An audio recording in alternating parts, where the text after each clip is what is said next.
बेटा नेक्स्ट जो हम कैलकुलेट करने वाले हैं time period, that is time period of spring block pendulum. Again यही वाले स्टेप हम फॉलो करेंगे और स्प्रिंग ब्लॉक पेंडुलम का हम टाइम पीरियड निकालेंगे कि टाइम पीरियड किस तरह से हम कैलकुलेट करेंगे और टाइम पीरियड कितना इसका होगा, राइट। तो देखो यहाँ पे हमारे पास हमने स्प्रिंग ब्लॉक सिस्टम लिया हुआ है, हमारा स्प्रिंग हैंग कर रहा है सीलिंग से, इसके साथ हमने एक मास अटैच करा है जिसका मास ब्लॉक अटैच करा है जिसका मास m है, और स्प्रिंग की जो स्टिफनेस है that is k। Spring constant कितना दे रखा है हमें, k दे रखा है बेटा, राइट। तो अब देखो जब ये हमारा ब्लॉक किसके ऊपर होगा बेटा, इक्विलिब्रियम के ऊपर होगा। तो देखो पहले तो इसकी जो स्प्रिंग होगा इसकी कुछ नेचुरल लेंथ होगी, मान लो वो कितनी है, n है नेचुरल इसकी जो लेंथ है हमारे पास, राइट। जब ये ब्लॉक हैंग हो रहा होगा बेटा तो ये कुछ डिस्प्लेसमेंट मान लो h से नीचे आ रहा होगा स्प्रिंग से इक्विलिब्रियम पोजीशन के ऊपर आने के लिए, राइट। तो इक्विलिब्रियम पोजीशन में हम इसका क्या लिखेंगे, इक्वेशंस को लिख लेते हैं। तो इसके ऊपर कौन कौन सी फोर्स लग रही होगी, डाउनवर्ड में इसके ऊपर क्या लग रहा है बेटा, mg लग रहा होगा, और अपवर्ड में इसके ऊपर फोर्स लग रही होगी किसकी वजह से, जो रिस्टोरिंग फोर्स हमारा स्प्रिंग इसके ऊपर लगा रहा होगा।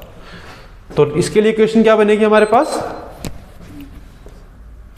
के एच, क्योंकि ये डिस्प्लेस कितने से हुआ है, h से, is equal to mg, right. और इसके ऊपर जो रिस्टोरिंग फोर्स लग रही होगी बेटा वो कितनी लग रही होगी, माइनस के एच, ये भी हमें पता है रिस्टोरिंग फोर्स कितनी लग रही होगी इसके ऊपर, माइनस के एच। तो फर्स्ट स्टेप तो हमारा हो गया। अब सेकंड स्टेप में हम क्या करेंगे बेटा, उस बॉडी को स्लाइटली डिस्प्लेस करेंगे इसकी मीन पोजीशन से। तो इसको हमने क्या करा, सपोज अब इसको हम थोड़ा सा और डिस्प्लेस कर दिया हमने। अब जो ब्लॉक की न्यू पोजीशन आ गई वो ये आ गई, हमारा जो ब्लॉक है बेटा वो डिस्प्लेस कर गया कितने डिस्टेंस से, और मान लो x डिस्टेंस से वो ट्रेवल डिस्टेंस के वो डिस्प्लेस कर गया हमारे पास, क्लियर।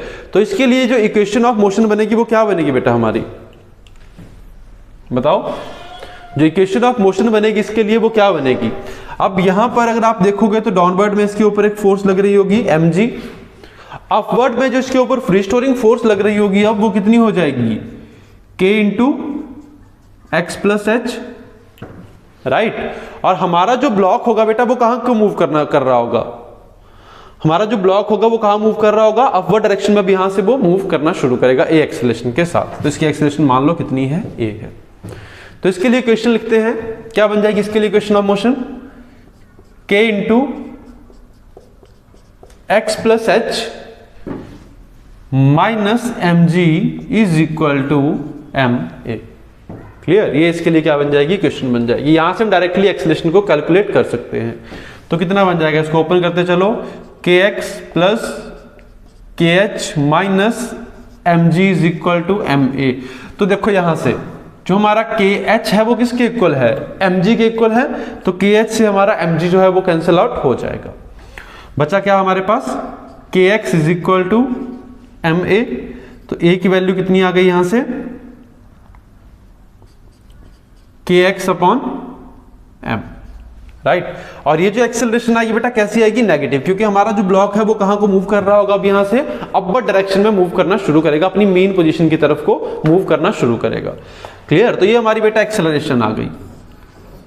अब अगर मेरी एक्सेलरेशन आ गई है बेटा तो हमें क्या कैलकुलेट करना पड़ेगा, यहां से इसको हम कंपेयर कर देंगे किसके साथ, a is equal to omega square a minus omega square a. तो ओमेगा की वैल्यू कितनी आ गई यहां से, अंडर रूट के अपॉन एम, राइट। दोनों इक्वेशन को कंपेयर कर दो, हमारे पास ओमेगा की वैल्यू आ गई।